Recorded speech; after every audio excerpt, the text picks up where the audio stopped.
Interoperability. Let's first start there. Interoperability.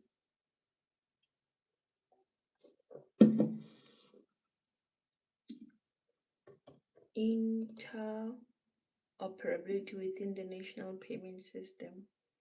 Options for access to and interoperability of CBDCs for cross-border payments.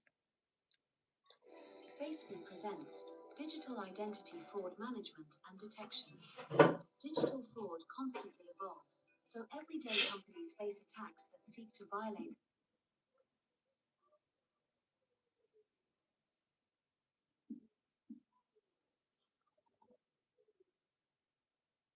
What is subscribe. Sending money across Bank the border for to a international relative. settlements. Options for access to and interoperability of cross-border CBDCs for cross-border payments.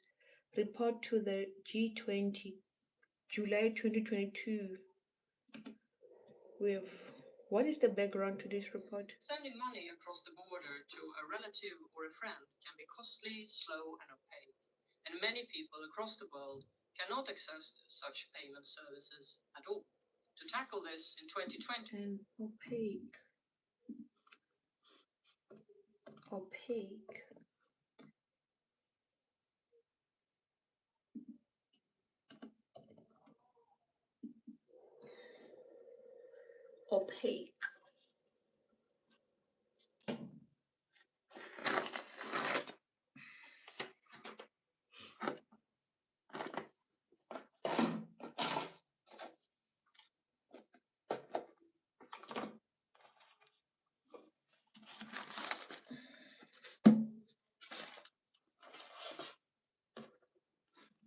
Something that does not let light pass through, making it impossible to see through.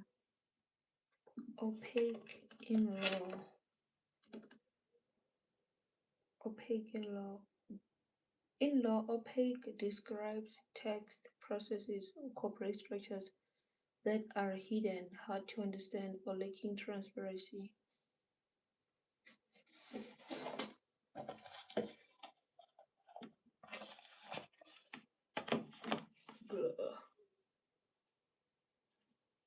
Legal glossary. First, we have opaque. Opaque describes text,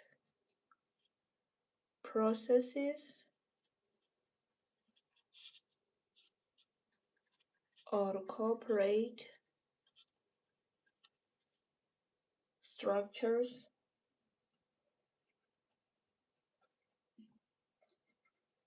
that are hidden,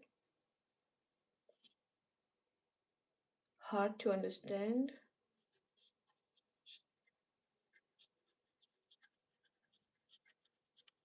or lacking transparency.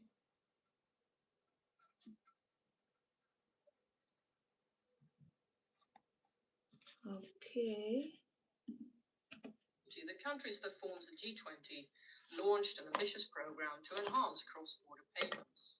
This program has 19 building blocks, and the focus of one of these, building block 19, is central bank digital currencies, or CBDC. A CBDC is generally defined central bank digital currencies. CDBCs. Central bank digital currencies. The central bank money in a digital form, in contrast to, for instance, physical notes and coins. In a joint effort, the BIS Committee on Payments and Market Infrastructures, the BIS Innovation Hub, the International Monetary Fund, and the World Bank have now released a report on how CBDC can improve cross-border payments. In the report, we present several options for who could access CBDC systems and use a CBDC, and how to connect CBDCs from different countries with one another. And we also evaluate these options against important policy areas such as enhancing financial inclusion and resilience in the payments market. What are the main takeaways? The report highlights that given that CBDC is new to all, it provides a clean slate opportunity to coordinate and incorporate cross-border functions from the start to avoid unintended barriers later. So, international collaboration continues to be paramount. And the report also concludes that there is no one-size-fits-all model for access to and interoperability of CBDCs. Central banks will have different motivations for developing CBDCs, and the demand for improved cross-border payments differs across jurisdictions, so their design choices might vary. This report provides a tool for central banks to assess different options given their own objectives, and this will be useful as central banks explore the opportunities that CBDC can provide to improve payment methods in their respective societies. Hmm.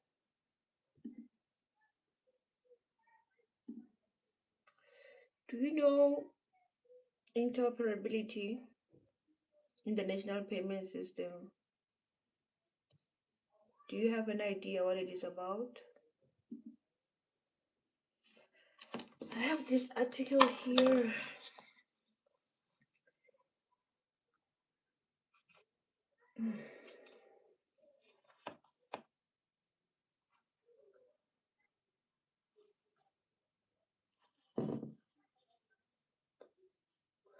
I have this article here.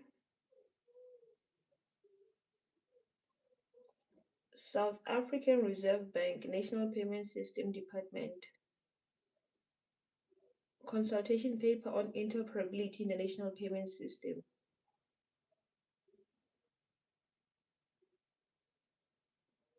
And then what is the feedback? Has there wait. Let's find out if there are new developments with respect to this paper.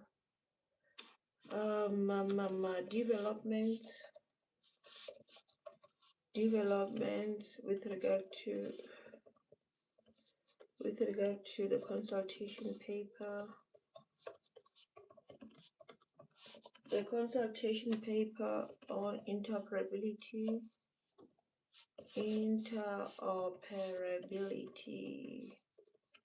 in the national payment system. In the national payment system.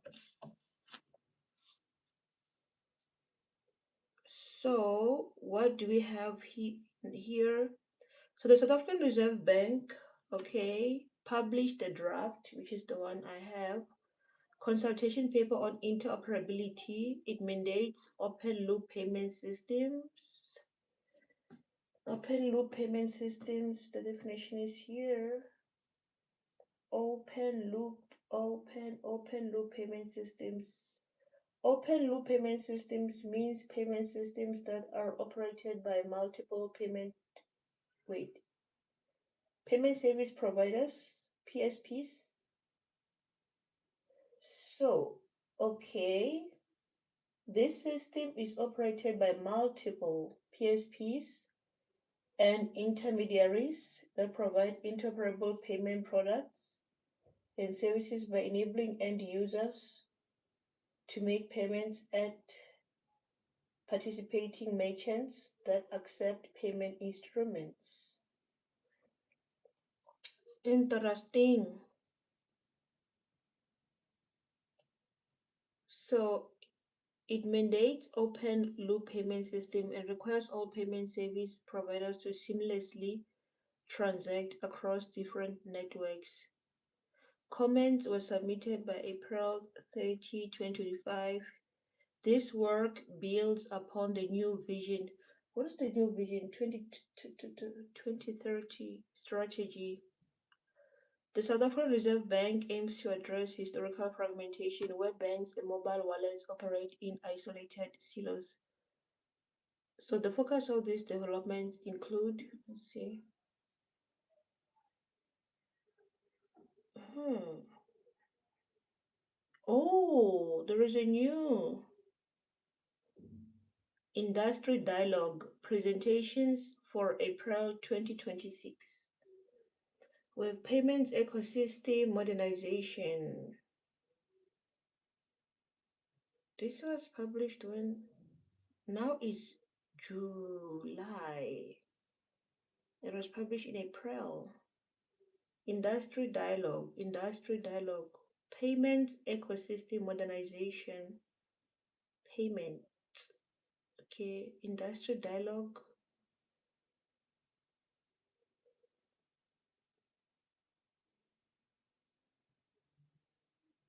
like the PEM. Subscribe. I liked. Oh, thank you, Misan and Nathan. Hello, my name is. What is your name? Which one? There are two names there. Which is your name? And what do you study, Nathan? It looks like it's either Nathan or Misan. What do you study? Are you in university?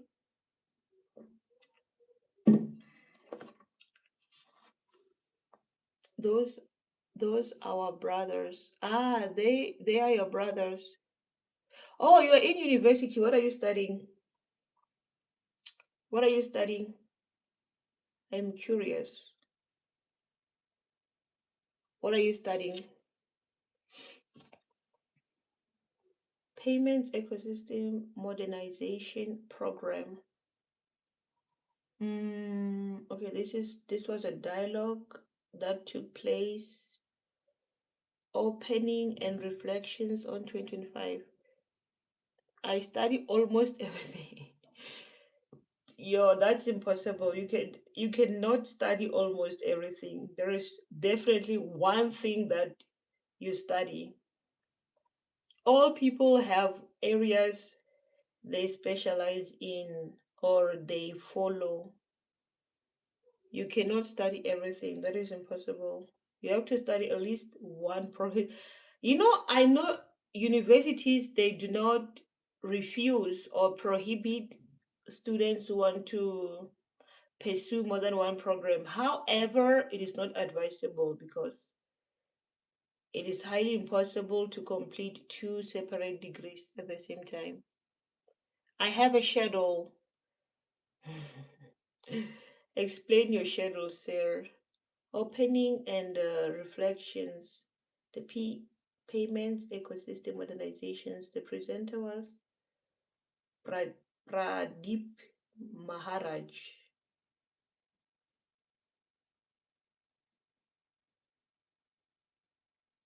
We have governance. We have optimize and sustain domestic and regional RTGs, national payments, utility establishment.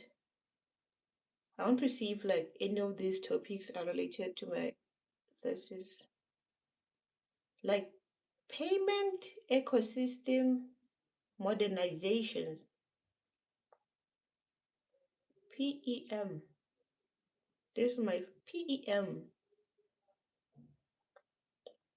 What is it about? To address the needs of an ever changing landscape, the South African Reserve Bank also placed specific focus on the modernization of the national payment system within their strategy 2030. I just need the article. What is their strategy? Strategic focus area. I am 17 years old. Nathan, you are young. You are young. I think you guys are on recess right now. You have to buy a novel and read during this time because you will be bored. Strategic focus area 1, deliver low and stable inflation. That's not my focus. Strategic focus area 2, safeguard the stability of financial system. This is crucial for my thesis, but not the main focus. Strategic focus area 3, enhance the resilience, effectiveness, and accessibility of payments. I think this is what my research is about. Strategic focus area. This the third one. Okay, I'm gonna leave this. I'm gonna choose what page is this? I need this one. So number 3, NB. I have to read strategic focus area 3. Strategic focus area 3. We have to enhance the resilience, effectiveness, and accessibility of payments. Exactly. Enhance the resilience,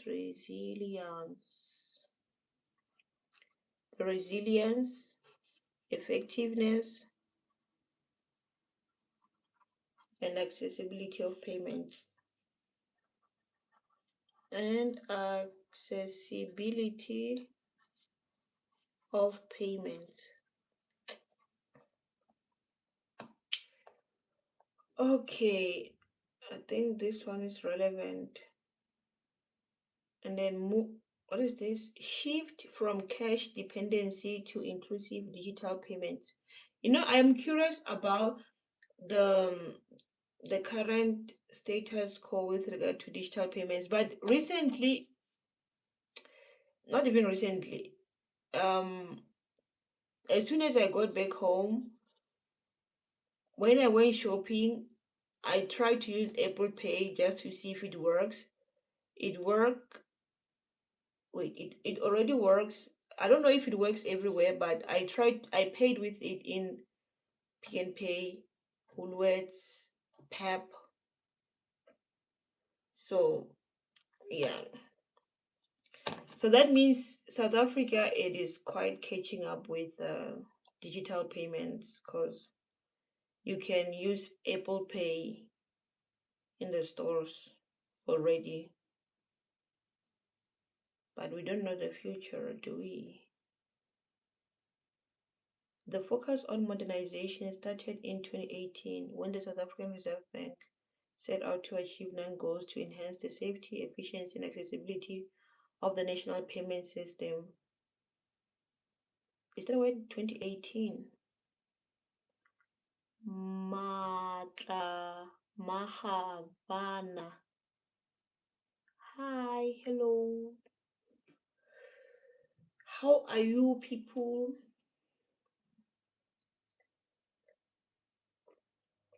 Are you guys students? Or do you want to be students? Enhance the safety, efficiency, and accessibility of the national payment system in a manner that promotes competition and minimizes risk to payments ecosystem by leveraging technological developments to extend the availability of digital payment services to all sectors of society while meeting domestic, regional, and international requirements for the benefit of all members of South African society. Your country loves you, you know. They are always catching up with global developments.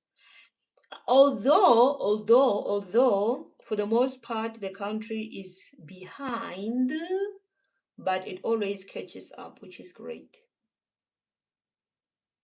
Ha ha ha, you pop. What is that? Recently, not even recently, to be honest, I am just an old person.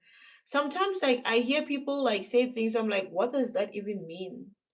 Like, I only understand simple language. Like, when I say simple language, it means you can communicate with me in any language.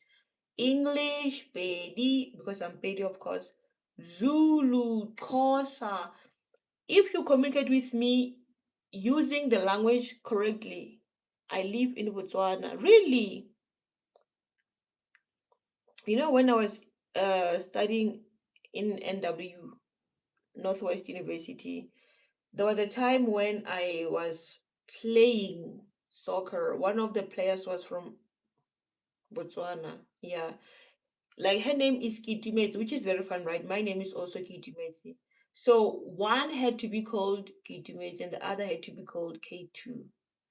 She was called K2 and I was called Keitumetse. Like that was her nickname because like she was a very good footballer. I don't know if she still plays football, but that girl can play good football. Like she's amazing. Her name was Keitumetse. We were both Keitumetse. Keitumetse. Therefore, South African Reserve Bank launched PME to address the identified challenges within the national or within the payments ecosystem. For me, I just want to see if like did they address anything related to my South Africa's payments ecosystem faces several critical challenges, including lack of interoperability and fragmentation. This is what my research is about.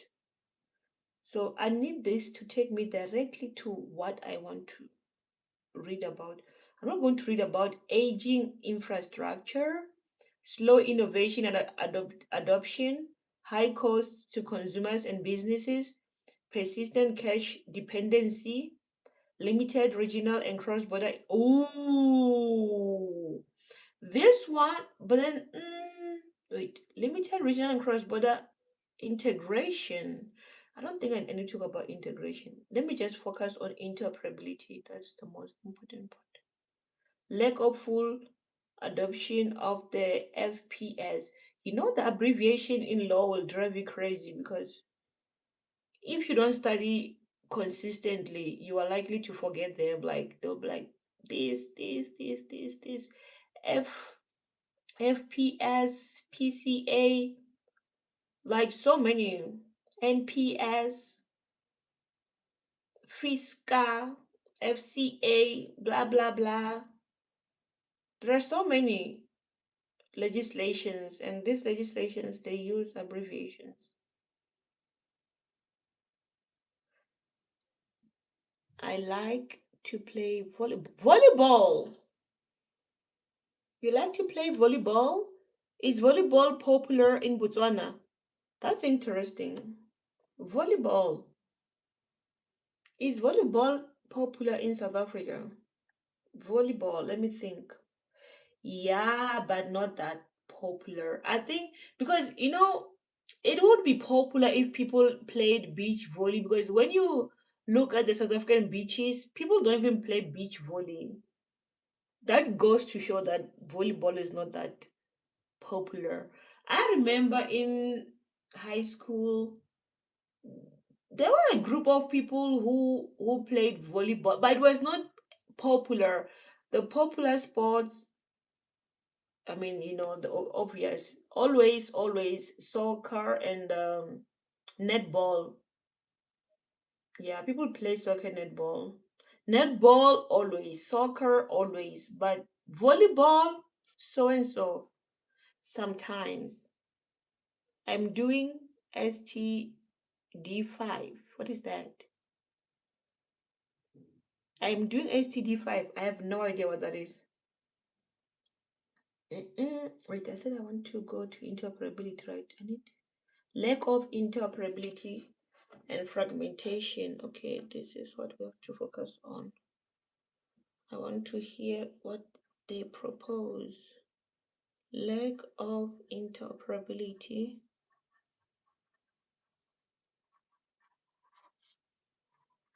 and fragmentation.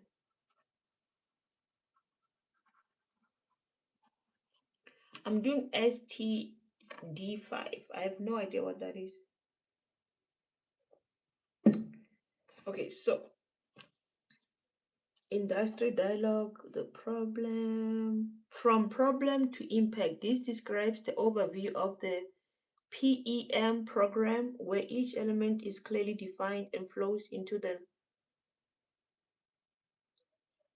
payments ecosystem modernization.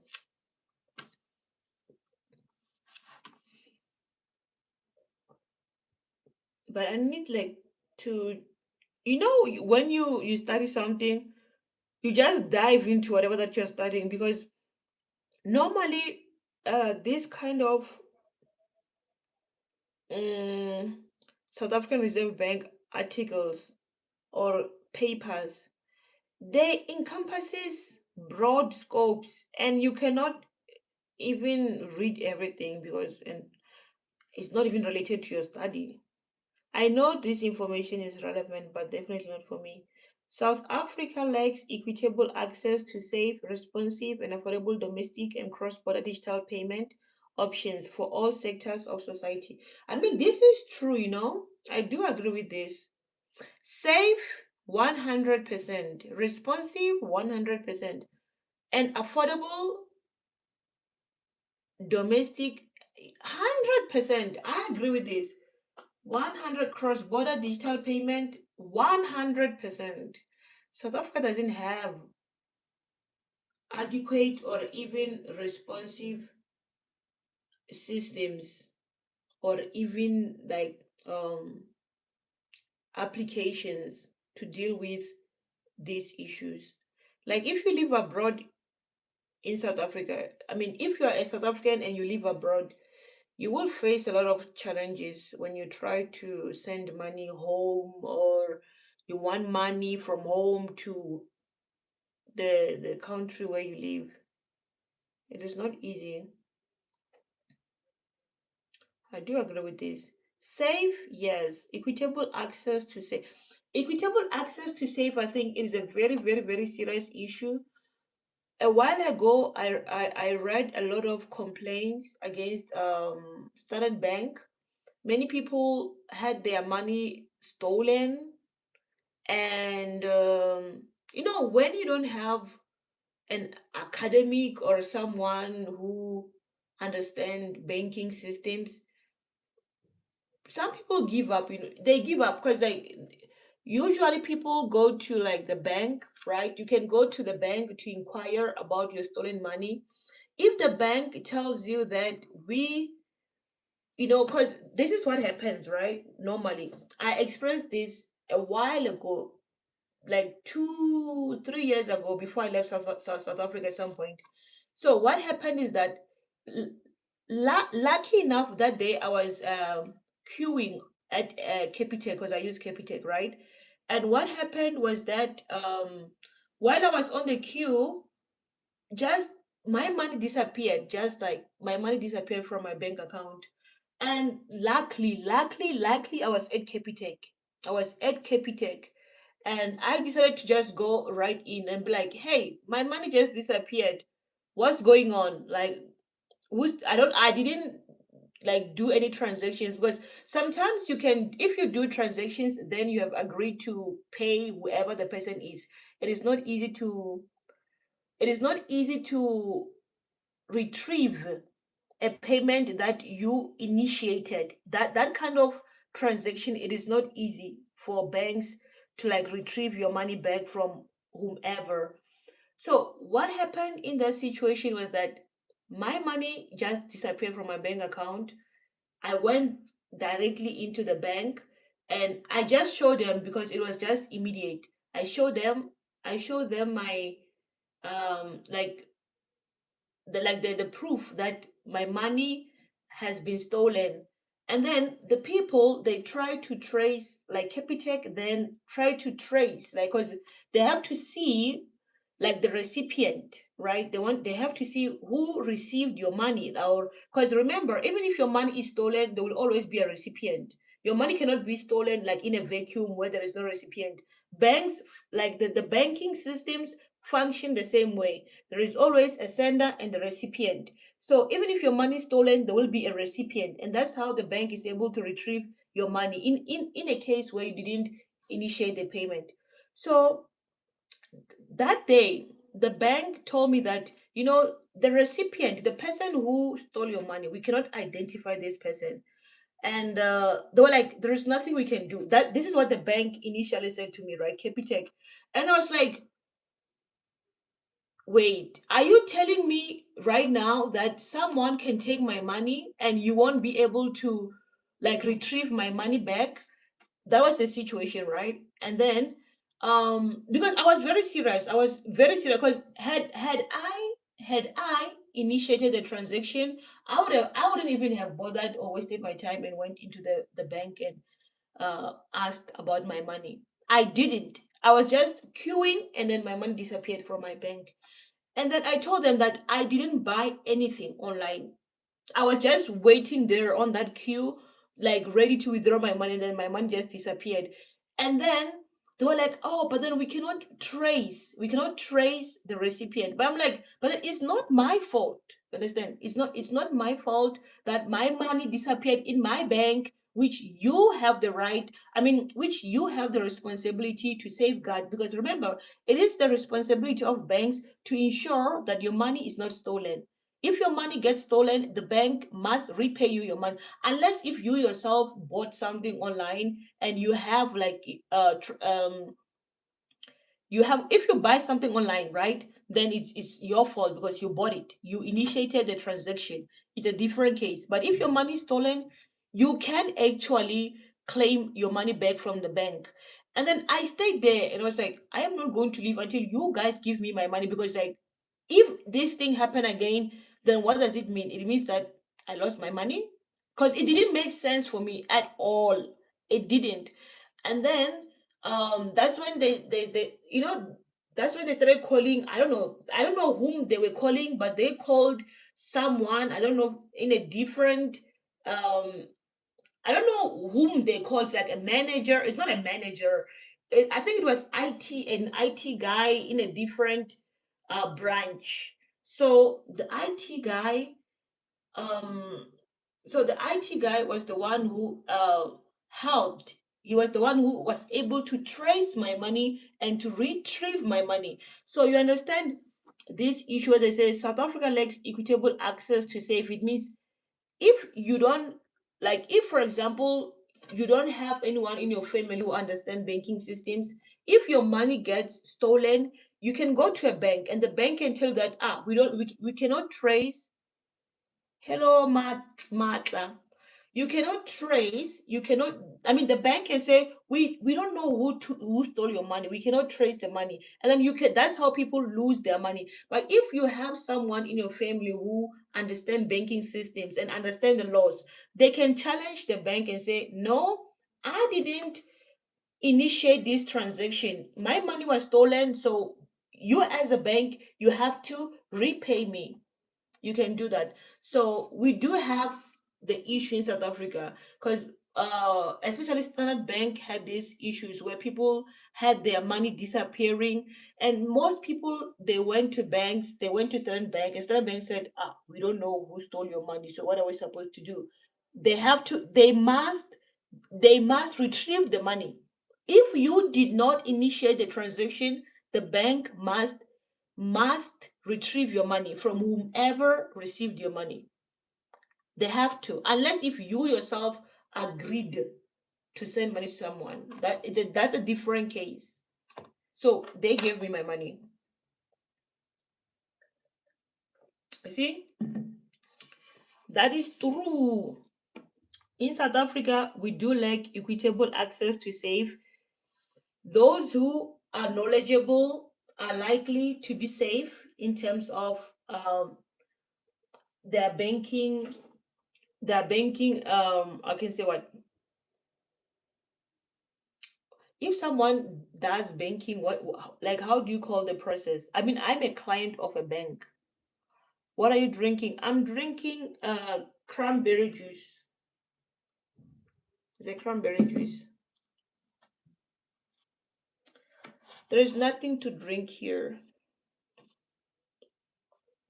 So South Africa lacks equitable access to safe, I agree, responsive, I agree, and affordable domestic and cross-border digital payments op- options for all sectors of society. This is true, South Africa doesn't have like financial technology platforms. Let me see, fintech platforms in South Africa, like from South Africa. South Africa doesn't. They have, South Africa is a booming fintech market. Really? Did AI just say booming? Booming. Top platforms. include Yoko for SME card machines, Time Bank for zero-fee digital banking. Like, are they cross-border? That's my question. Also, for instance, EFTs and VALR for cryptocurrency trading. Are they cross-border? I'm telling you, you find like Yoko, Time Bank, also. I'm 100% sure that they're all domestic. There isn't one that is cross-border here. Let me ask, are they cross-border? Are these cross-border fintechs? I know that cross-border fintechs are not available in this country. Or if they're available, they're not easy to access. So I'm asking ChatGPT, are these fintechs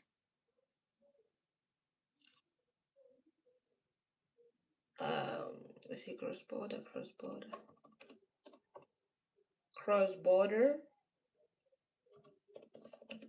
fintechs? Not all of them. Okay, we're about to learn something interesting here. Not all of them. Most of the fintechs you listed are primarily domestic. Yes. Wow, that's nice. That's nice. I thought as much. I knew it that like in South Africa they are not.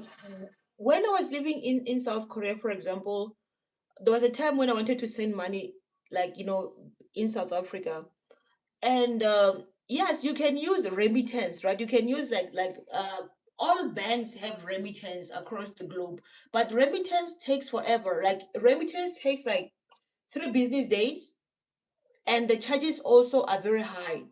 So a friend of mine recommended GME. There is like this application called GME. It is in 30 minutes they can clear the transaction and then your money can reflect in South Africa. GME, the cost was not high, but again, GME is not like a global fintech. Again, it just works between South Africa and South Korea or even other parts of the country. PayPal, yes, PayPal is a cross-border fintech. I mean, PayPal is used across the globe, everywhere.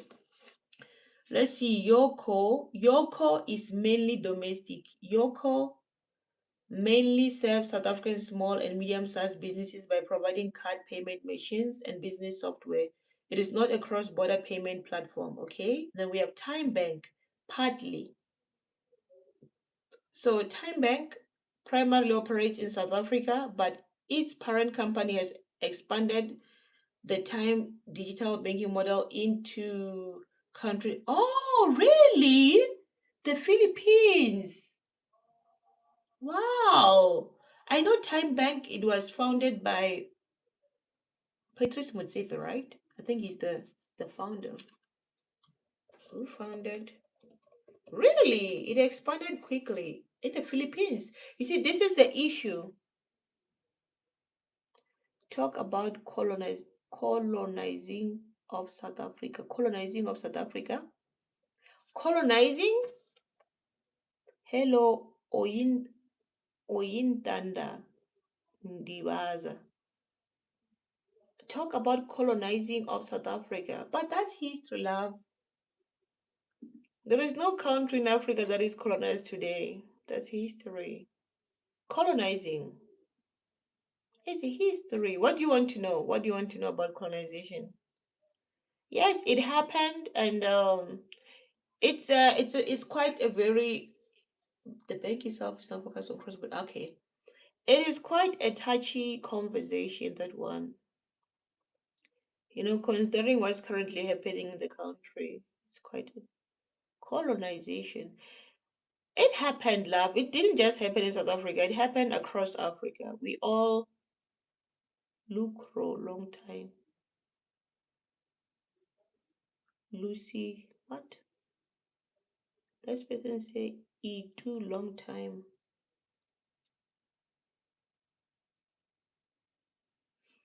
I suppose the person knows me. Who? Lucy. The ethnic groups. The South African ethnic groups.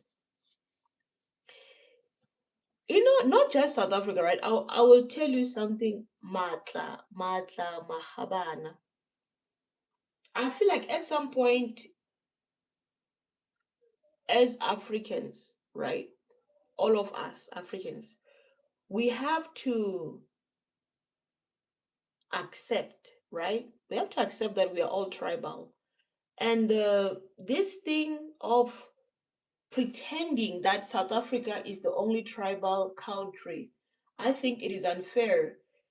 It is very unfair, honestly, because if you go to any African country today, right? Think high school. Okay, I will think. If you go to any African country today, any African country today, they still have tribes. It is not just South Africa that has tribes. I've never been to Nigeria, but I always hear about the Igbos and the Yorubas that they don't get along. Luckily in South Africa, like the tribes do get along. The tribes respect each other. But the problem with fellow Africans is that when they come to South Africa, it seems as if they want to dilute the South African tribes while their tribes are not touched. Because no one is threatening any African tribe except for the South African tribe. It's like South Africa must not have tribes, but all African countries can celebrate their tribes. The issue with African people is not about, let's say, living together. You can, I mean, like a Nigerian person is a Ghanaian person and a Malawian person can come and live in South Africa, right? But then when you integrate in any tribe, you have to be respectful. I am a couple. You're a couple? Ah, Lucy Roger. I think it's Roger. Ah, okay. I think I remember you.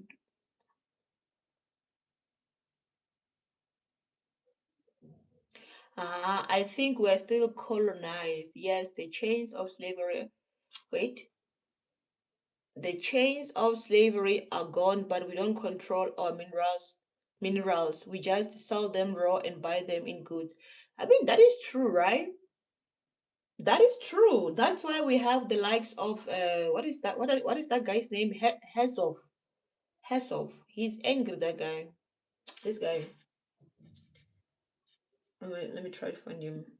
I think he runs. There is this channel called B News. B News. Maybe I can find him there. Let me see. B News. B News. That is true. It is true. Maybe I can find him. B News. It's like is it business? Ah, bees. Bees News. There is this guy who's very obsessed with South Africa. He he's very obsessed with South Africa because I think he is a descendant of like amongst colonizers, right? There are still the descendants that benefited. So he benefited the mines in South Africa, but now because the South African laws are kind of changing, is this one Rob Hessov? This is it. This is the guy. Yeah, this guy is yeah, is this guy. Let me say his name is Rob Hessov.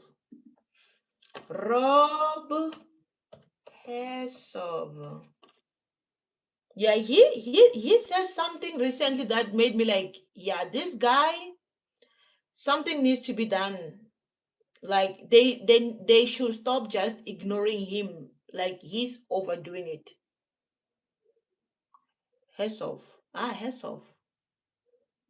Yeah, he's overdoing it. Like ANC needs to deal with him as soon as possible.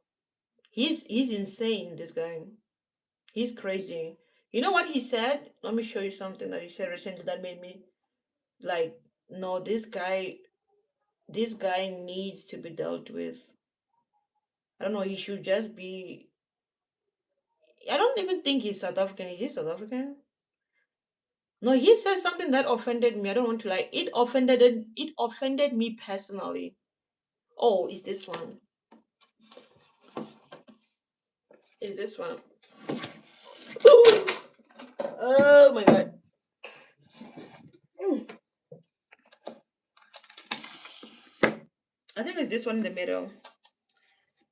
This one in the middle, where he says some like this is the title.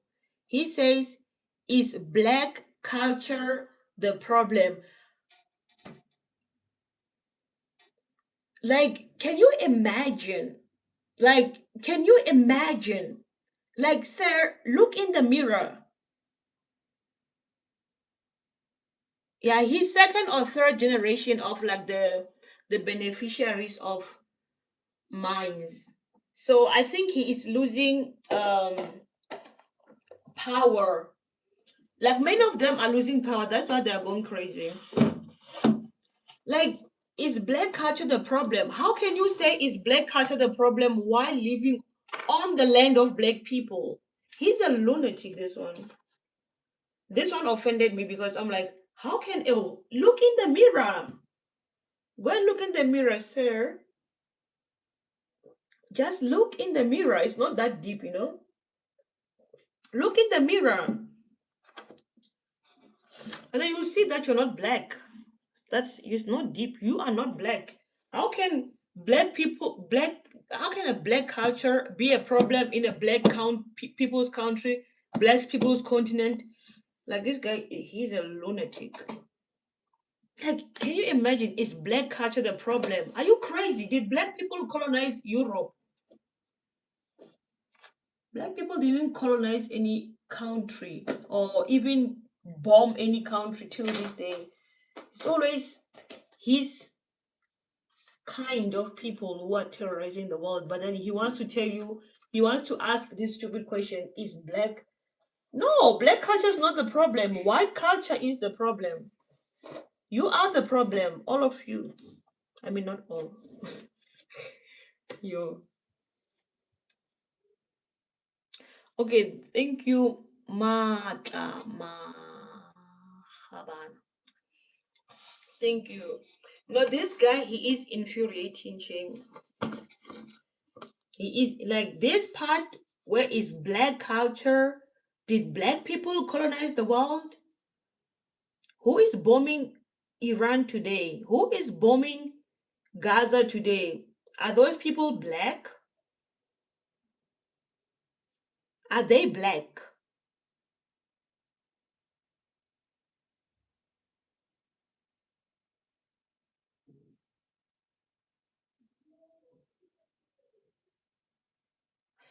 I mean, that is true. That is true. Yeah, at some point the mines needs to be legalized, but like you said, right? The issue amongst us black people is greediness and corruption.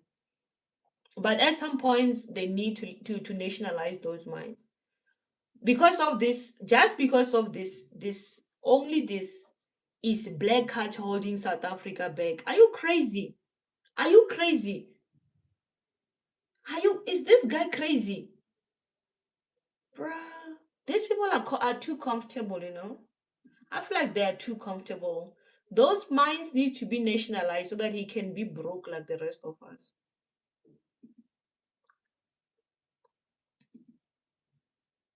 Say never mind. Okay, let me go back to my thesis.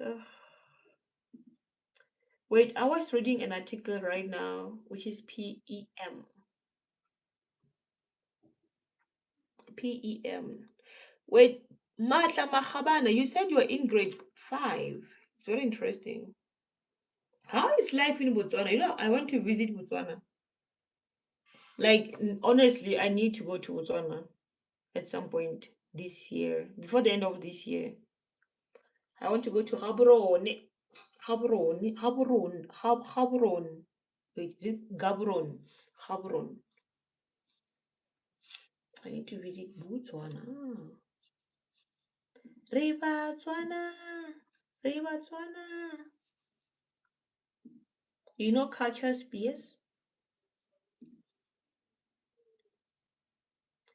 Ribatswana. Elaboration on equitable and responsive. Wait, we were on PM, right?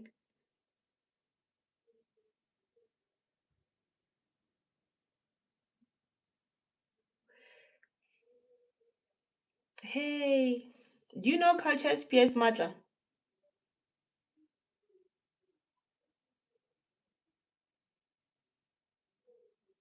Nah, context. I don't care about context. No, but this guy, he has something against black people. He's always obsessed with black. Like his issue, like he has two problems in South Africa: ANC and EFF. You know, in as much as I don't like EFF and ANC because of corruption and not really educating African people about how to grow Africa and taking African people back, I will not tolerate someone like a European person to slander EFF and ANC, considering that they themselves are not saints, you know? I mean, he's not a saint. His whole race has terrorized the world for centuries, even today. Who gave him the right to talk about EFF and ANC? I don't care about the context from that man and his kinds. There are people that I can listen to in this world, but definitely not AfriForum and DA people.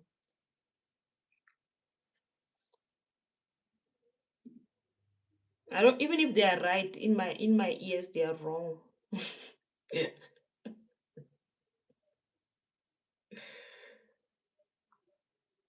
Context is because they usually nah, those people are racist. Like sometimes you just have to say things for what it is.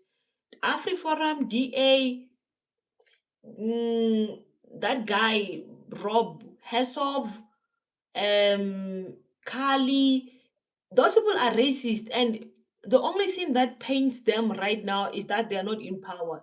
They don't even care about the corruption. If we're being quiet, the thing that hurts them is that they are not in power. These people, they thought that after apartheid, somehow they will, bring apartheid back. The fact that they see that there will never be apartheid in South Africa, it makes them sleep less at night. I am black.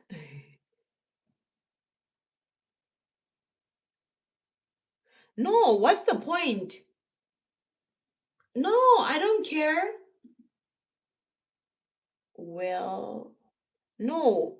What context is he referring to? You know, as sometimes like black people, right? I want like sometimes I wish black people can understand that you as a black person, and especially like Roger, we went to the same school, right?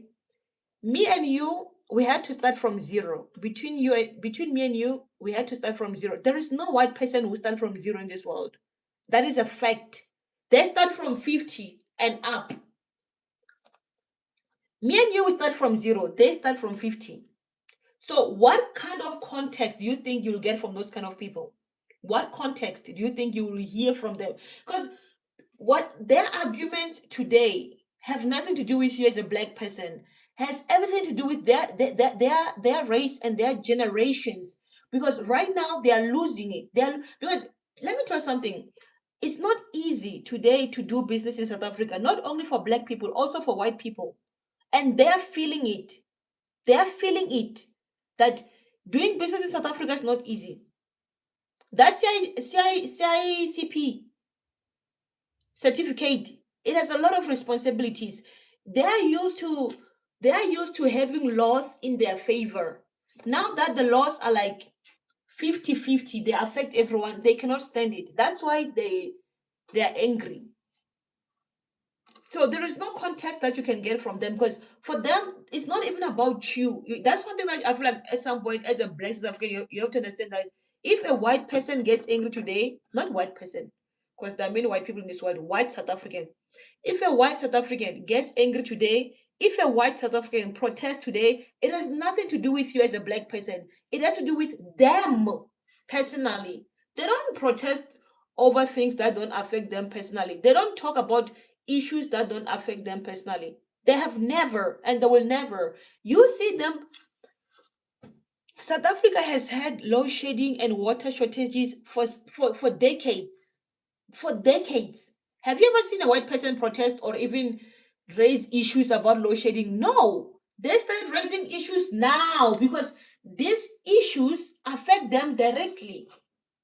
Then they didn't care because they had water. The water was running through their taps. They had electricity 24/7. But today, load shedding of today has no race, and it doesn't care if you live in the suburbs, you live in a fancy hotel. If today Eskom say I'm taking electricity, it affects everybody in South Africa.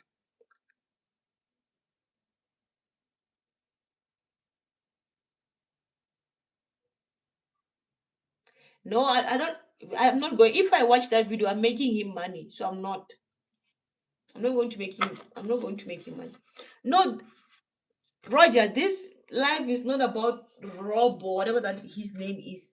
This life is about me studying my thesis. My supervisor want my thesis proposal by the 15th of July.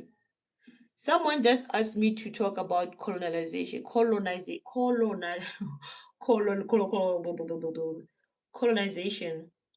I wasn't talking about colonization, but yeah, I'm not going to watch a video of Raw. I'm sorry, I'm not going to make him money. He should make money his way. I will never watch his videos. I can find it. I will watch clips on YouTube, not YouTube, sorry, on Facebook, but from another human being's channel, not on their platform. I'm not making them money. They're not getting a cent from me. People know how to clip controversial topics. Don't, my sister, English is not an African thing.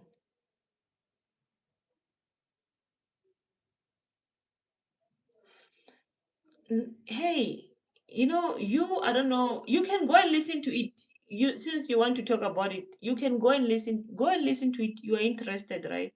I am not interested. I know Rob. I've seen a lot of videos of him. I have listened to his viewpoints, him and Elon Musk, and I know that where they stand in this world. So what is there for me to listen to? I know where he stands. His only issue is that guy only cares about mines. Cares about his mines. And for me, to be honest, sometimes I get offended when I hear like some other people talk about mines.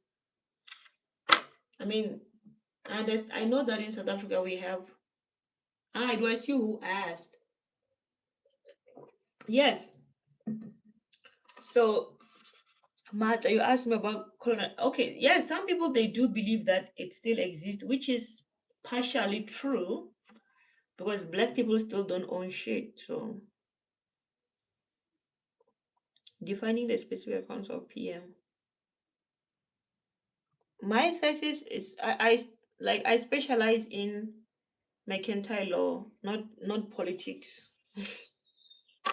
I specialize in mercantile law, so my research focuses on interoperability in the national payment system. That's what my research is about. So the whole point is to compare interoperability in different jurisdictions. For example, the EU, the UK, and Singapore. And like when you compare, you have to analyze if whether interoperability in South Africa. What are you specializing in? Mercantile law. I studied law, by the way, not politics. But I do follow politics because these people are just overdoing things these days. Mercantile law, but specifically interoperability. Interoperability in the national payment system. In simple terms, right? For example, um, in other countries, trade law. My nickname is Princess. Ah, hello, Princess. Not trade law, mercantile law, like commercial law, like banking law, to do with banks. not trade law. For example, in simple terms, for example, right, many jurisdictions, for example, the European Union, the United Kingdom, and Singapore, right, to access their national payment system, they have laws that regulate that aspect, right? For example, in South Africa, we South Africans use PayPal. Just to be clear, South Africa use PayPal. Many South Africans use PayPal, but PayPal in South Africa is not regulated by the national payment system. PayPal in South Africa, it is regulated by institutions like banks, specific banks, not necessarily like the national payment system. So that is the issue that we have in South Africa, that we don't have um, seamless integration of fintechs in our national payment systems. Heaven, mercantile law is trade or commercial law. It's not. It's not. How are you? How are you arguing? Wait, are you even? Wait, it's not. I don't know. Where are you studying? What are you studying? Yeah, I feel like you're just intentionally trying to aggravate me. Where do you study? What are you studying? I'm telling you something and you're telling me something else. I'm telling you, I'm studying mercantile law. Do you want me to show you my proof of registration? My proof of registration says you are studying mercantile law. It doesn't tell me that trade is trade. It's a different field in South Africa. Commercial law, yes. I studied my master's in commercial law. Yeah, in Botswana, I don't have PayPal. I did my master's in commercial law. And if you, just to educate you, here in South Africa University, you'll find that there is a course called LLM in commercial law, LLM in mercantile law. Go and study before you argue with me about things that you don't know. You say trade. It's like telling me that mercantile law is intellectual property. Those things are different fields. Okay, so in Botswana, we don't have PayPal. Really? It doesn't, like, you know? So let's say in terms of like cross-border payments, like what do you guys use in terms of cross-border payments? In terms of cross-border payments. Mm, that's very interesting. I'm curious. If let's say someone from Botswana lives abroad, right? Let's say someone from Botswana lives abroad and you want to send money to like let's say a relative in Botswana. Like what do you guys usually use? Like what do you normally use? I'm curious. Let me see. So, let me see. What fintechs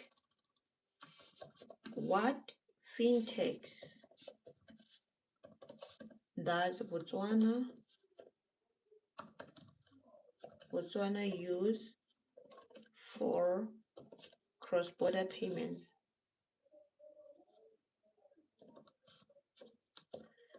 Yes, Roger, cross-border payments.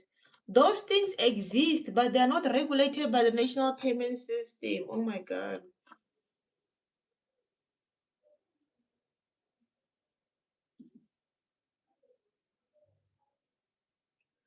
So, leading fintechs and cross solutions used in Botswana include, oh, in Botswana, you have something called TCIB. TCIB. What is that? Let me see. TCIB is a digital multi-currency scheme operated by Pay Inc. We have TCIB in Botswana. Shane, yeah, they should have PayPal, which is, oh my goodness, oh my goodness, oh my goodness. Oh my god, Shane, now that I'm remembering you, like I'm remembering you, shame. Shame, not even Shane.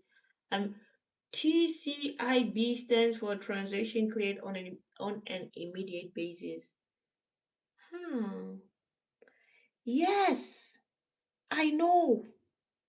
I know. I use PayPal. I lived abroad for 2 years. I know. I know. I know how. So since you know a lot, let me ask you, why can't you connect Capitec directly to PayPal since you know a lot? Why? Why? We use Orange and FNB, okay. Since you know a lot, why do you have to use FNB? Why can't you use other banks like Capitec, ABSA, Standard Bank, NetBank, and link it directly to PayPal and withdraw your funds from PayPal directly to those banks? Why? Since you know a lot. Why not? Why not? You know, right? You know a lot. So tell me why. Why do you need FNB? Why do you need FNB? Why can't other banks like why can't other banks link directly to PayPal? Why? We have Payoneer. Since you know a lot about you mentioned Wise. Wise is not even relevant. We have Payoneer today. With Payoneer, you can link your Capitec account directly and withdraw directly from Payoneer to a Capitec account. But PayPal cannot do that. Why? Since you know a lot, why? Tell me. Not you, Mata. I'm not talking about you. I'm talking about Roger. Because he just argue. You know, people when they know like basic information, they think they even know the depth of the financial systems. Why? Tell me why. Why? Why?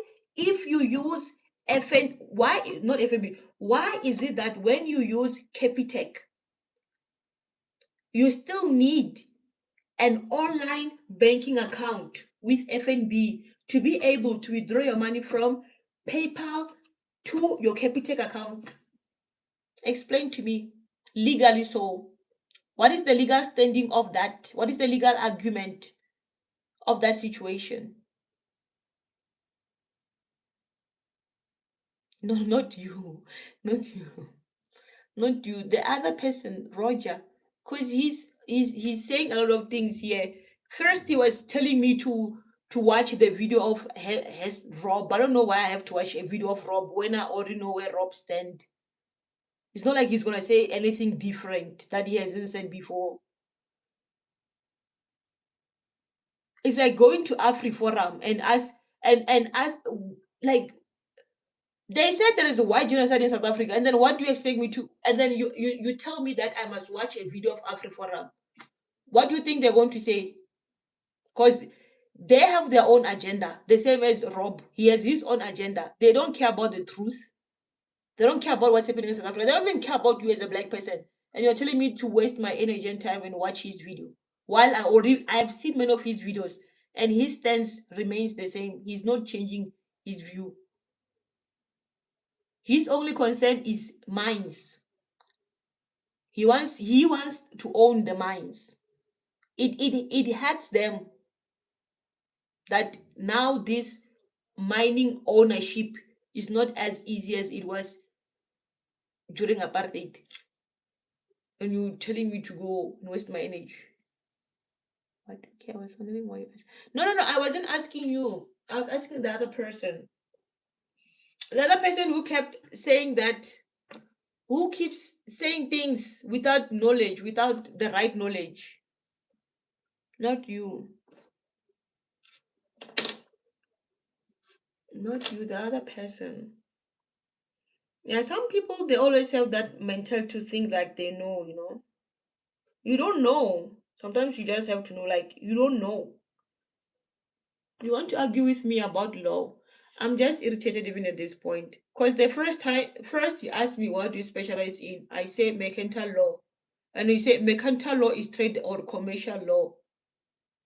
Heaven. Imagine, I'm the one studying at this point. I'm the one doing this course. And you're telling me what my course is.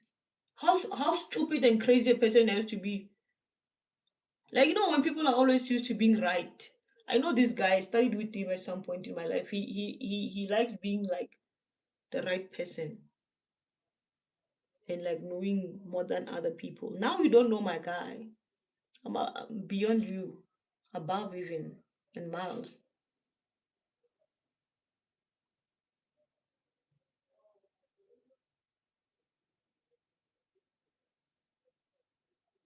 Hey, my guy. No, you were disagreeing.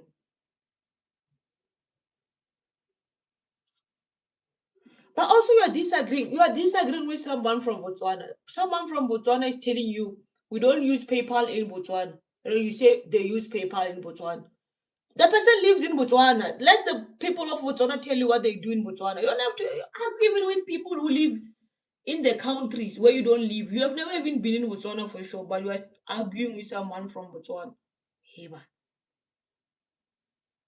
I just Googled now. I Googled here. What was my question? Here. What fintechs does Botswana use for cross-border payments? The feedback was TCIB.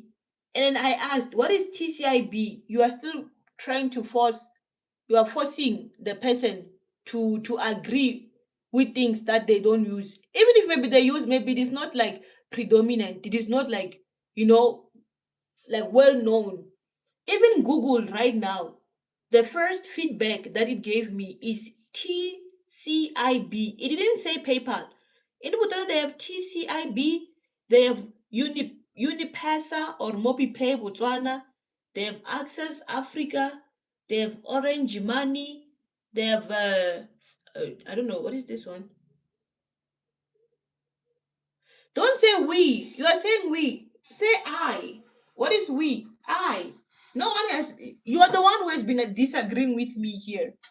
Not we. Say I. It's you. Don't speak for other people. We are not. Say I, not we. I. It's you. Don't involve other people in your arguments with you that you are studying mechanical. Then I googled. You even used Google. I forget it. Forget it. You don't know. You use Google. So it included it as. That's the thing. I'm saying the same thing. Who is we? Who is we? When you argue with people, don't involve other people. And the fact that you had to go to Google what I am telling you I am studying, it's crazy to tell you that. That's insane. I'm telling you I'm studying this, and you go to Google, and then someone from Botswana tells you we don't use PayPal, and then you say they use PayPal. That is insane. Like, yeah, bro. Sometimes you think people they do outgrow certain habits. Like, they don't. That's crazy. Bro, you keep asking me to Google unnecessary things. Like, do you think I'm crazy? Sometimes you see, do you think I have time to waste in my life? I'm telling you, I don't know if you see my thumbnail. My thumbnail says 4 hours LLD studying.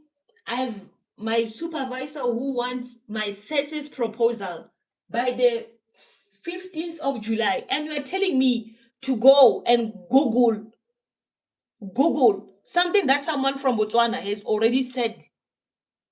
Like, I don't understand. You don't trust the person from Botswana. The person say, I'm from Botswana, we do like this, and then you don't trust the person from Botswana. You want me to go to Google.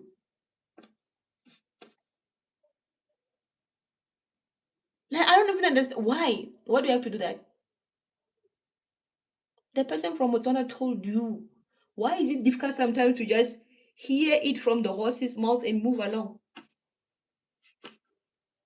It's not even something that you have to like Google. Why waste your energy and time Googling that kind of information? We already learned from someone from Botswana that PayPal is not as predominant as it is in South Africa. They have their own things there, you know. It's the same with Nigeria. They have their own fintechs, these people. Say shush. Hi. Hi, yeah, yeah, yeah. Hi, man. Just make simple things difficult. Oh, be Googling. Imagine. You tell someone I study mechanical law, and then person goes to Google. Ah, yeah.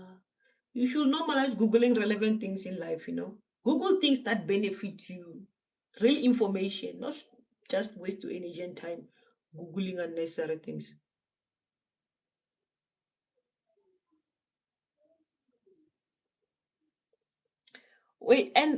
Now I'm going to focus on math.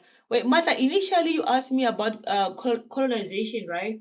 I'm curious about Botswana. Like, how is Botswana? Like, I'm curious, right? Can you tell me about like life in Botswana? I'm curious, 100% curious. Like, how is it like in Botswana? Like life normally, like, because I know you guys have really, like, you have an amazing president, like a young president with great vision. Like you are lucky with having a young president. No, I always listen to him. He is quite good, Shame.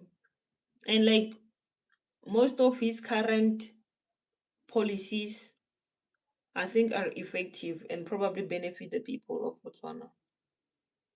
I'm curious about Botswana. Botswana. Botswana. Really? Painful? Really? Botswana? Painful. Why? Botswana? I wouldn't have like imagined Botswana to be painful. Botswana?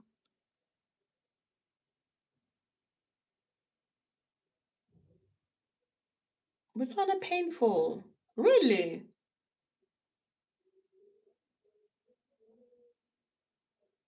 Secure fast and affordable digital payments through ecosystem wide modernization.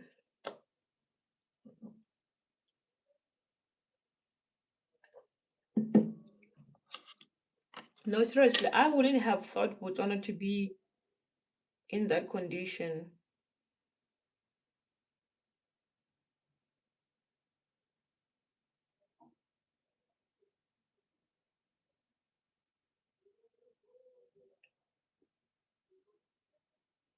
What?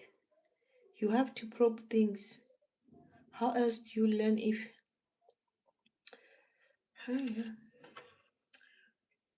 Rogers? eh, Rogers, I hear you, ne? And I'm trying to respect you because we know each other. Now I have a clear but then let me tell you something, right? You probe things that are relevant to you.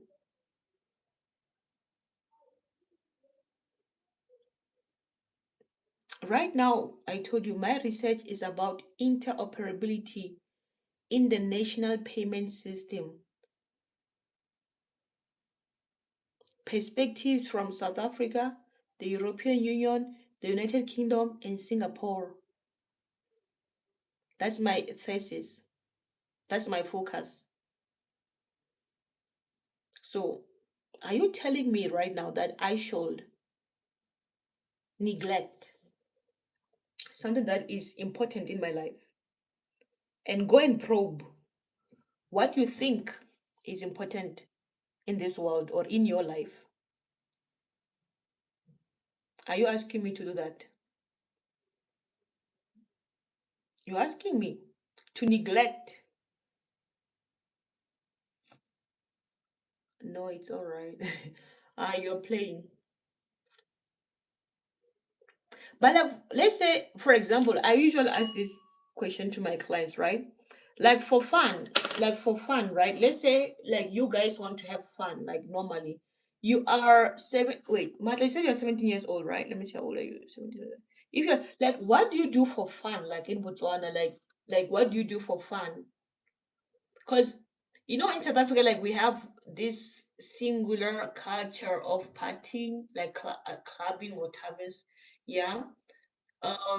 In other countries, maybe let's say most of my clients are from Italy. For fun, most Italians love going to the sea. They love going to the sea, and especially right now, it is very hot over there, so they go to the sea, or In winter, they go to the mountains for skiing, and they love traveling a lot. They travel a lot. Italians travel a lot. They like exploring, like they like exploring. And like, because in South Africa is different, right? It's always like groove, like the most, like I feel like the most common way of people to have fun, young people, even old people, is groove, like music, dance, groove, music, dance. So I am curious, like in Botswana, like how do you guys have fun in Botswana? Like, let's say I were to visit Botswana, right? Like, which places would you recommend me to visit? And like, what kind of activities would you recommend me to do in Botswana?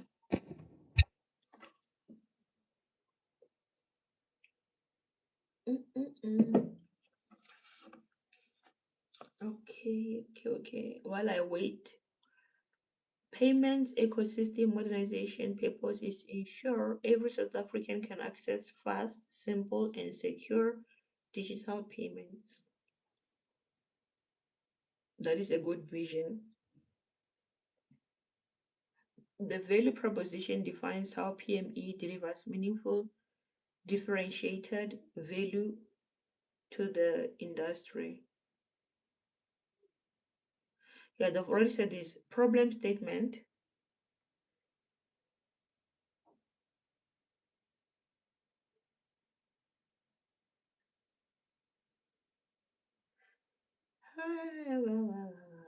South Africa likes equitable access to safe, responsive, and affordable domestic and cross-border digital payment opinions for all sectors of society. It lacks. South Africa lacks. What, Roger? Ah, Gaborone. Yes. Oh, if I were to go to Botswana, I have to visit Gaborone. Okay. And then there, what do people do for fun? Or like, let's say a typical day. Let's say a typical day for someone from Botswana in Gaborone. Like, what do they do? Like like not just a typical day, because typical days are different. Let's say a day in which you say, "Oh, I had the best." Ah, it's the capital of Botswana. Yes. So let's say I go to Gaborone, right? Like, what do you think I should do to say, you know what? I have had the best time of my life in Botswana. I want to go back again. Like, I want to go back to Botswana again. Like, what do you guys do? And the food, what kind of food do you eat over there? What is Roger saying? You explain what mercantile law is. I know a bit on based on what you explained. I didn't even explain mercantile law first and foremost, just to be quite frank with you. I didn't explain mercantile law at all. I told you about what I am studying. Mercantile law is broad. It's broad. There are company laws there. There is corporate insolvency. There is banking law. There are many subjects under mercantile law. And my focus is just one subject, which is banking law. And also, banking law doesn't even have one topic of interest, it has many topics of interest. So I didn't explain what mercantile law is. So basically, you don't know what mercantile law is because I didn't explain it to you. I am not saying neglect what you're doing. It was teachable moment to expound. But Roger, it's not necessary, It's not. It's not necessary.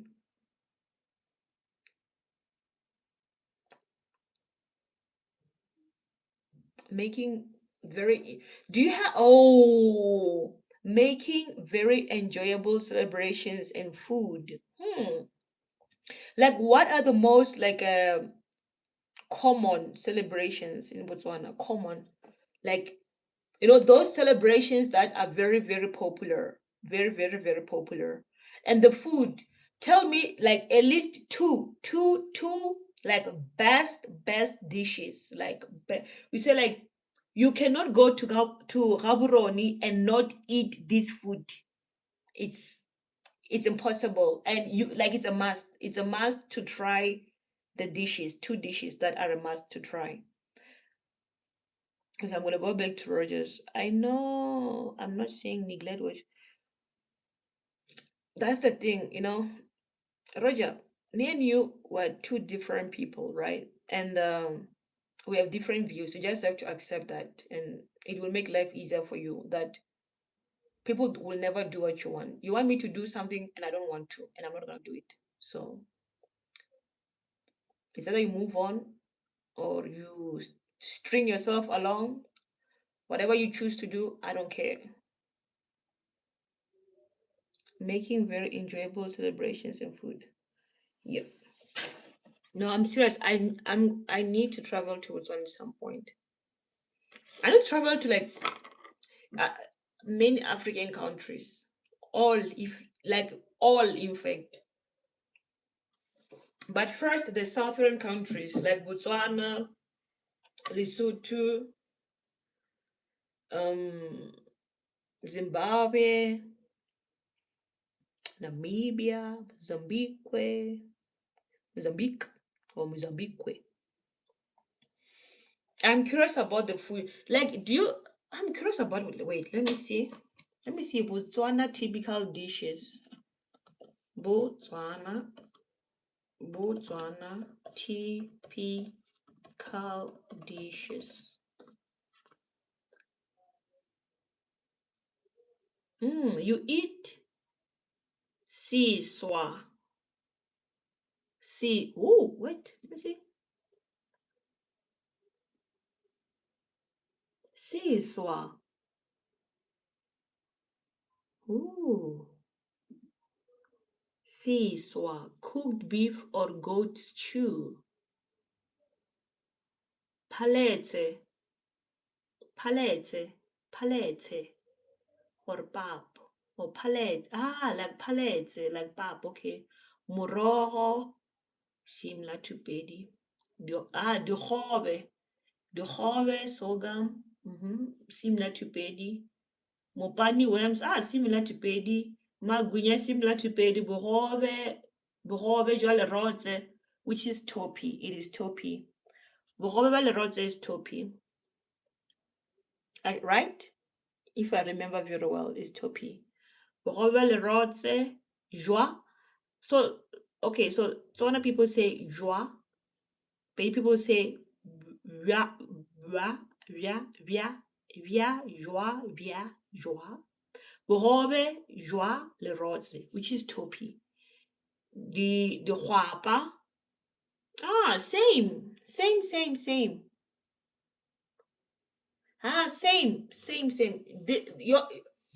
The dishes 100% similar to the petty dishes.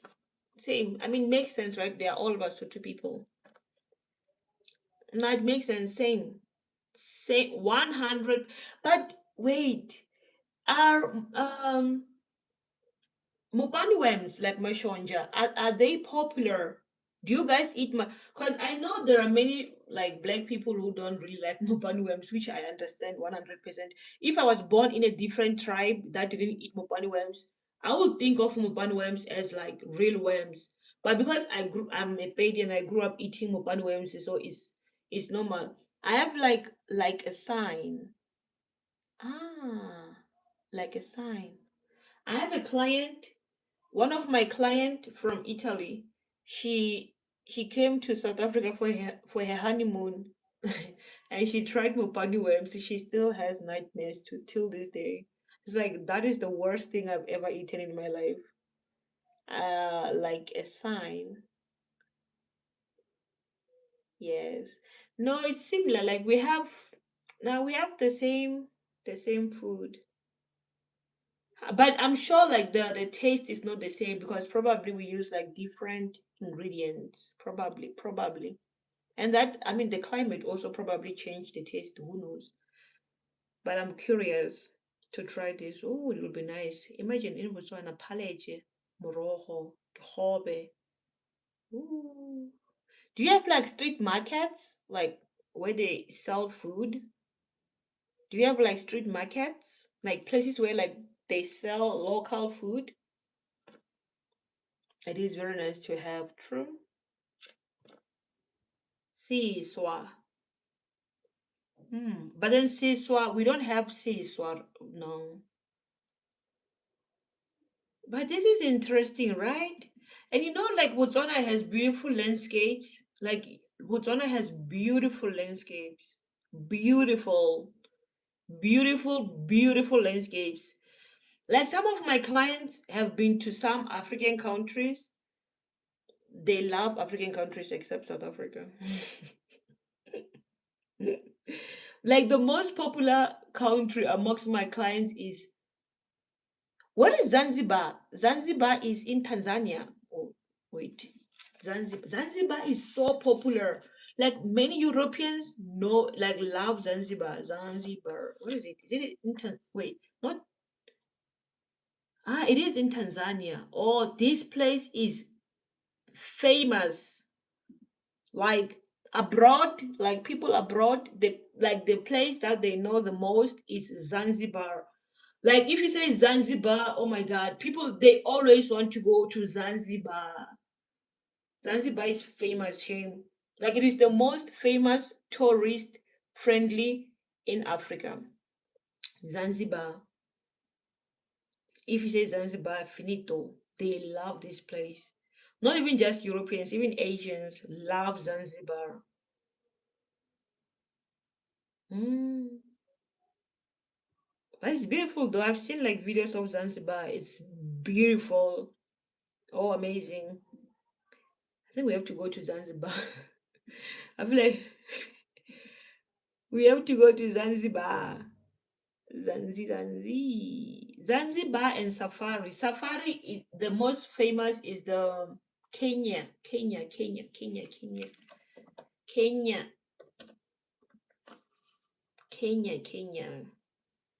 Famous. Kenya also is famous for the safari. South Africa is not like, the most famous place is in South Africa to visit, which is crazy for me sometimes, is Cape Town. Like, wow. Every single time my client says Cape Town, I'm like really? Like, go to Durban. At least Durban, like, you can feel like South Africa. Cape Town is more Western. It's developed like the West. It is South African, it's beautiful, but I feel like it doesn't have like what can I say? The culture, the South African culture in it. It's more like Western. It's more Western. Yeah, Safari, Kenya. Kenya is famous. Oh my God, Kenya. The most famous countries for tourism in Africa. Number one, Zanzibar. Tanzania. Two, Kenya. Safari. Three, South Africa. Cape Town. Oh my God, people love Cape Town. Which other country? Oh, no, no, no, I'm lying. Oh, Botswana is known for its wildlife. No, I'm lying. Also, Marrakesh. Marrakesh is in Morocco. Morocco is also fair. Morocco and Egypt. Egypt, they love like those monuments. Oh my God, they love those Egyptian monuments. Marrakesh, Morocco is famous. Botswana also, Botswana is very popular amongst Europeans. But then the thing is like Zanzibar and like Marrakesh and the Kenyan safari, they're very popular amongst like they are global. I don't know if that makes sense. Like global, like very global. Like if in like Asia, for example, they know those places. They're very famous. Famous. But for me, I feel like let's say South Africa. South Africa, I feel like each and every province has like a very good place to visit, but people always go to Cape Town. Always, Cape Town is famous. Okay, let's go back to our thesis. Okay, now I have to read. what I have written.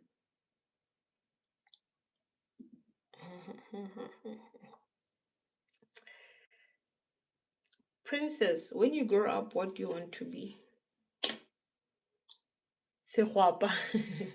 You love to eat sehwapa. Ah, sehwapa.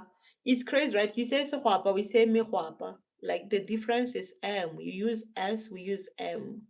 Sehwapa, which is mehwapa, like biltongs. Oh, I love them also. Look, they have like this one, like at Woolworths. Oh my god. This, I think I bought. Oh, I finished them. Yeah, if I buy biltons, they are. I'm preaching them in 5 minutes. Mehwapa. Which one do you prefer? Like sehwapa from the shop or like the one that you make at home?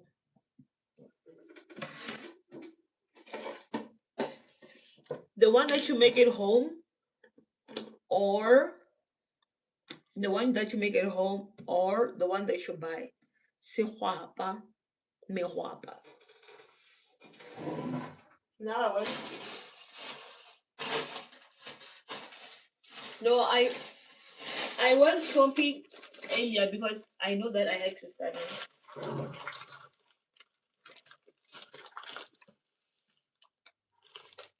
Let me show you what I bought. This I ate trash. I needed tissue. Fritos, cheese cows, chocolate. To be honest, I don't even like sweets. I just bought because I knew I was going to get bored when I study. But today I ate. I have been eating sehwapa every day. Ever since I came back home, I've been eating sehwapa. But it's not something that I grew up eating, to be honest. Yeah, at some point we ate, but for me, I was surprised, like when I was living abroad, that like biltongs are like popular, you know? Because for me, I thought like biltongs are not popular, but they are really popular. Americans call them jackings. I think they say jackings. And we here they say sehwapa or mehwapa. In English, they say biltongs. Mm-hmm. Okay, now let's read Princess.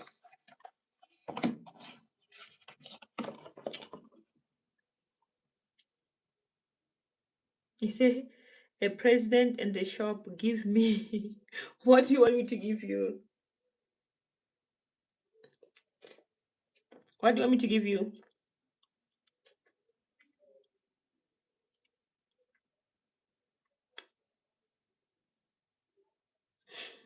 Mm, mm. Okay, let me read my own thesis. Introduction.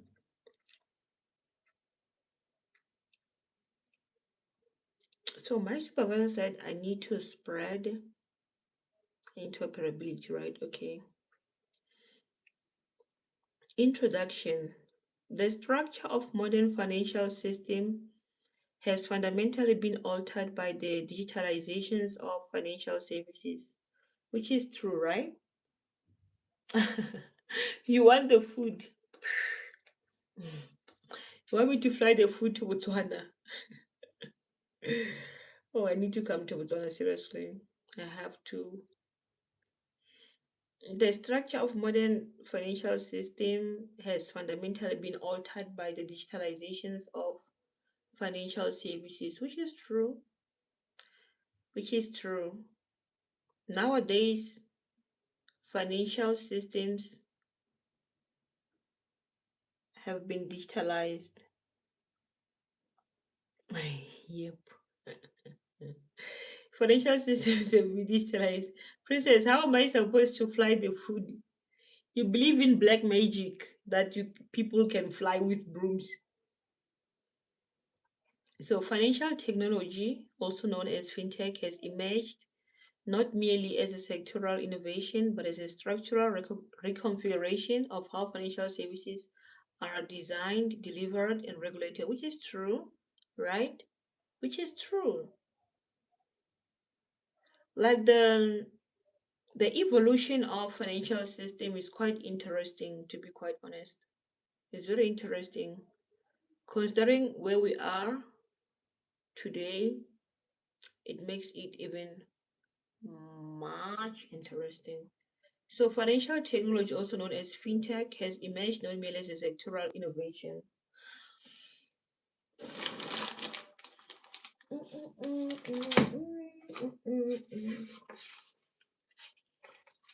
Princess, do you even study? I don't know how.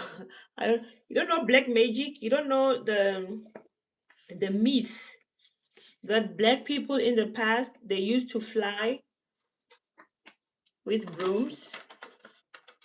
Probably that's what motivated Harry Potter. Have you watched Harry Potter?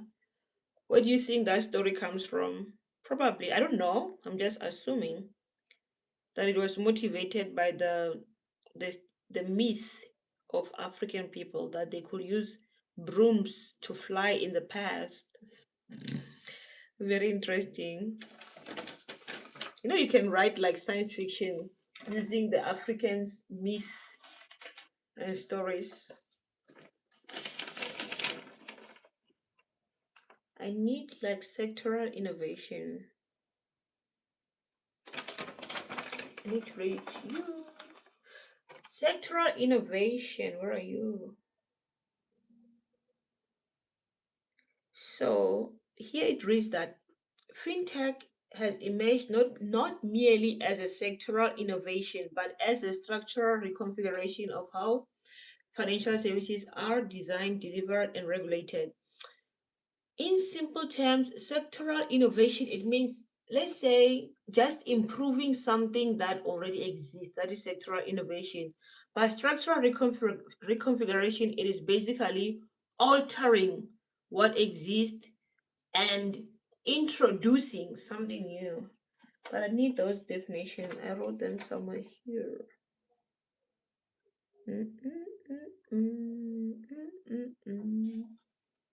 Ah, you know that black people used to. Do you think it's true? Do you think those myths about black people are true? Do you think? Do you think maybe that in the past there was no gravity? Can you imagine? They say like in the past there was no gravity. Gravity developed with time. I mean, it would be debatable because when you learn about nature, things evolve with time. It's quite interesting. No, I need. Here. Sectoral innovation, new developments or improvements happening within a specific industry or sector related to a specific or a particular sector, e.g., a new app that helps bank process payments faster. So this is just an improvement inside the finance sector. Then we have structural reconfiguration means you changing the way a system is organized and how it works. My God.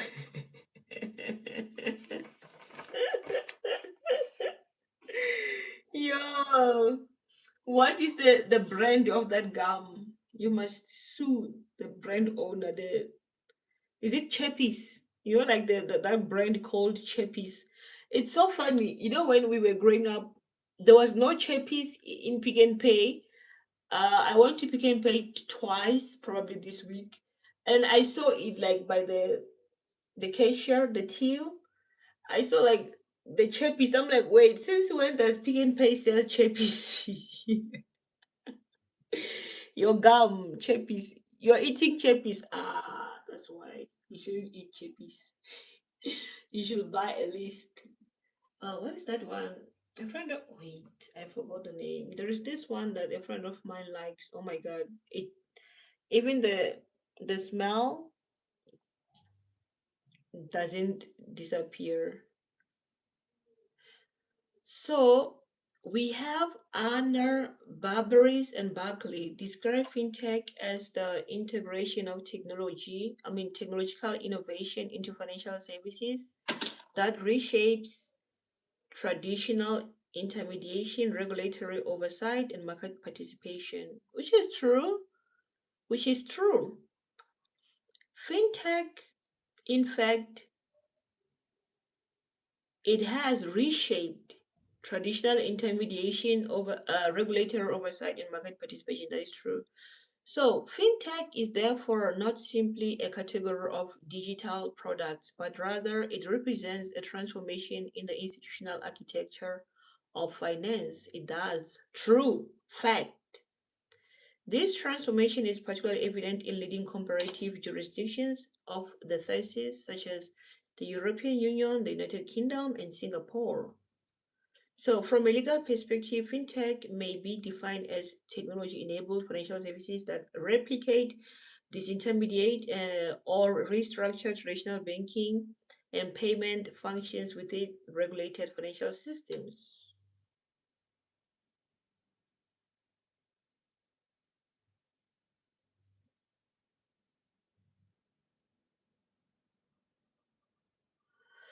Okay, Rogers.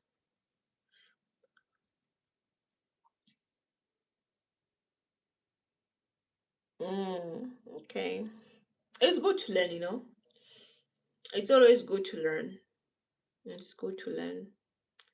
But if you truly want to learn about cross-border transactions, you have to read, like, you have to follow the South African Reserve Bank first and foremost. Try to read, try, try to read what they publish. The South African Reserve Bank, it is always up to date with respect to cross-border. But one thing I can tell you is that in South Africa, as of now, when it comes to cross-border transactions, they are all not regulated, but they are left to contractual discretion or institutional discretion. So basically, cross-border transactions in South Africa are detected by banks, special banks, but not our national payment system. Because I use PayPal, even Patron to process payments. So I was only focusing on the compliance, on the yeah, those are just PayPal, Stripe, Gray, Patron, Pioneer, Wise. You can name a few. Those are just fintech platforms, right? So how are they integrated in South Africa? That should be the. I don't know if you study or you if you work, you just if it's part of like your job, just focus on the job. You don't have to stress yourself about the financial system. The financial system of South Africa, it is quite broad and a little bit fragmented. Fragmented meaning that it has a lot of loopholes. There are things that operate in South Africa but then aren't regulated, such as PayPal. PayPal operates in South Africa but it is not regulated. Stripe operates in South Africa but it is not regulated by any specific law.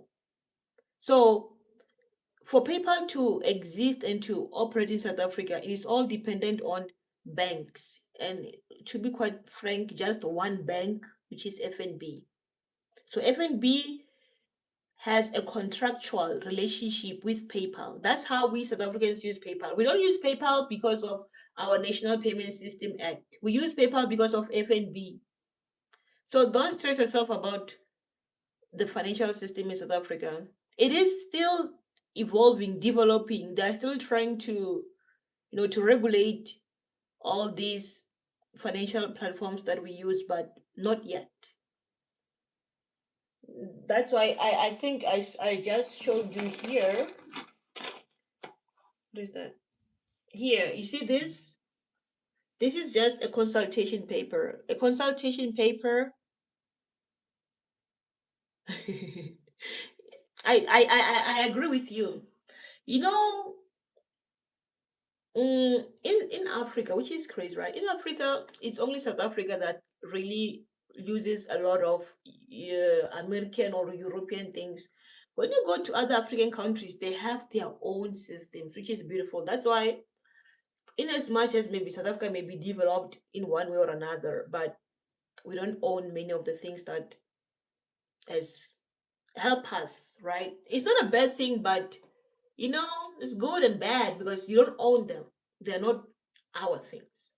But when you go to like the countries like Botswana, you go to like the countries like Nigeria and other countries in Africa, they literally have their own financial fintechs that they use globally. I know FNB is crucial, not just in South Africa, but in Africa. But yeah, PayPal is not prominent in all African countries, and that is a fact. It is here in South Africa because we don't have fintechs. We don't even have. Yay! I found more. Where are you finding these gums? Where did you buy chappies? Did you buy a bag of chappies? You bought chappies, a bag of chappies. So okay, Roger, it's good. I don't know if you're studying. If you're studying, you should really find legislations. Rely on legislations to find relevant information with respect to the things you study. If it's work related, when it comes to work, I don't think you have to stress yourself about these things. You just do what your contract says, and then that's it. Just follow your contract. Unless if you want to, um get promoted, you can do short courses. Nowadays I think the course that I would recommend for you to do is because I'm not sure what kind of job compliance, right? Compliance is crucial in South Africa today. I have another friend of mine who said he wants to do like a short course of compliance. Yes, you can do compliance. Very, very, very prominent in South Africa today. If you do compliance, you can like really you can get promoted in your work. Do compliance, you can find short courses. You can do a short course on compliance and get the certificate, and trust me, you can go far in your career. I understand that from the point of view of how we're able to withdraw from a feedback. Again, I'm glad I stumbled across the stream. I have something to pique my curiosity to understand the global fintech regulations. Uh, the globe, I mean, we all, the global fintech regulations, at the end of the day, there is one central bank which decides how money is transacted globally. So fintech also, it is still something that is developing. It is developing in other countries. For example, when you go to countries like Singapore, for example, in Singapore there is a legislation that requires banks to provide access to fintech that because it's a legislation has like requirements, right? So the legislation has requirements that okay, if this fintech platform qualify based on what the legislation says to integrate their fintech with a bank, any bank in the country, they can do so. They have legislation, but in South Africa we don't have that. The integration of PayPal in South Africa is through banks. It is not regulated by our National Payment System Act. We don't have that.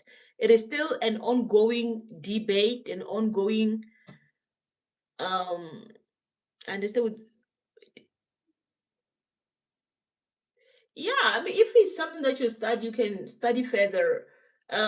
In as much as South Africa has issues with Nigeria, when it comes to fintech, the leading country in Africa is Nigeria. Nigeria has been the leading country when it comes to fintech in Africa for decades. The problem is that they have good policies in that country, but they just don't implement them. You see Europe or the UK, just to be more precise, most of their fintech developments were brought by the Nigerians. Fintech, I'm not talking about the doctors, the fake Nigerian doctors and other things. fintech, when it comes to fintech, Nigerians, they are ahead of South Africa. That is a fact. When we study today about fintech, about interoperability in the national payment system, we always reference Nigerians scholars. We do, it's true. But the problem there is that they have the policies, but they don't implement them. It's the same in South Africa. We have some policies that are not implemented. So my gum is in my blankets, game on. Are you going to sleep? It's 7. Wait, do we have the same time in Botswana and in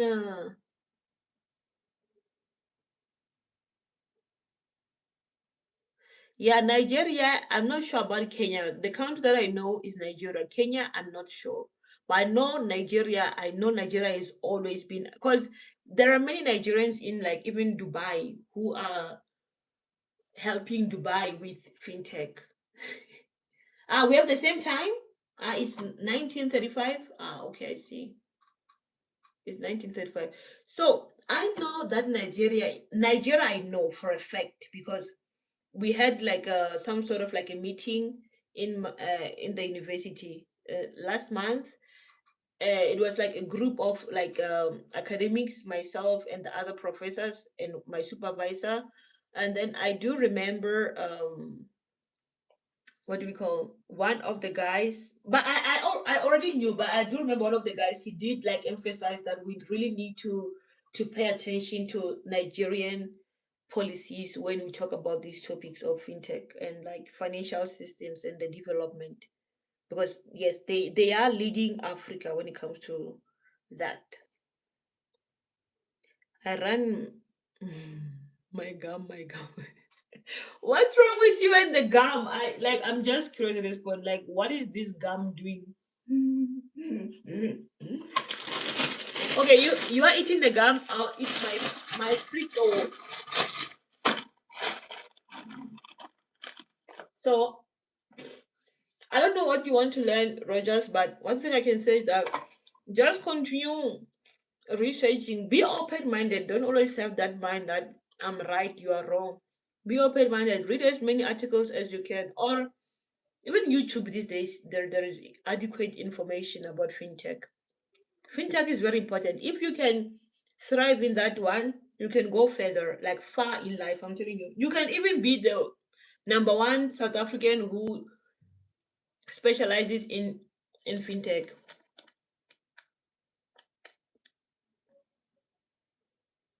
In South Africa, we have Pay Sharp that is emerging as we have Pay. That is true. We do.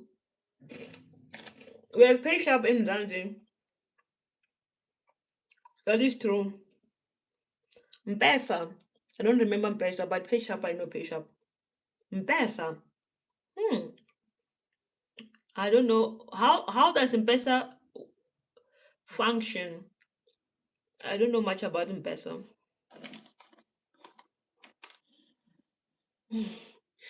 Did you throw a gum on your bed? You see, you have to read novels now.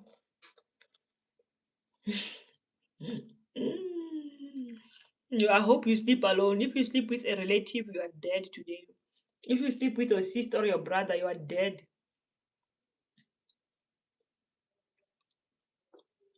Mm. In South Africa, there is a current, I think, Roger, you can look into the project called Project Coca. I don't know if you know Coca. Like, I know you can just say Coca online and read more about Coca, because Coca is the one that is currently leading the fintech of South Africa. Ah, oh, really? It was actually done through Vodacom, if I'm not mistaken. I'm not sure about that one. I don't know. I don't want to lie. I really don't know. I really don't know. When it comes to domestic fintechs, I am not informed about that. I am only informed of like cross-border transactions or fintechs. But domestic ones, no. I don't even study the domestic ones, to be quite frank, because I understand they're not challenging. something that it can be developed by a country and then life goes on. The most challenging one is the cross border, the global one, because I travel, so I need seamless transactions. I don't want stress. This, oh, okay. So you should do. There is this um current like ongoing project. They say Project Coca. Yo, how old are you again, Matla? Matla, you know what your name means? Matla means strength. Matla, strength. Unale matla. You have strength.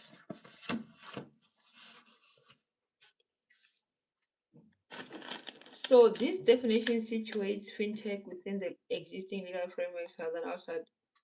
The fintech platforms do not operate in regulatory vacuum. Rather, they interact with domestic banking institutions and national payment system, correct? Relying on regulated institutions for settlement, clearing, and liquidity functions. And in South Africa, such participation is mediated through statutory frameworks, including the National Payment System Act and the Exchange Control Regulations 1961, promulgated under the Currency Exchanges Act.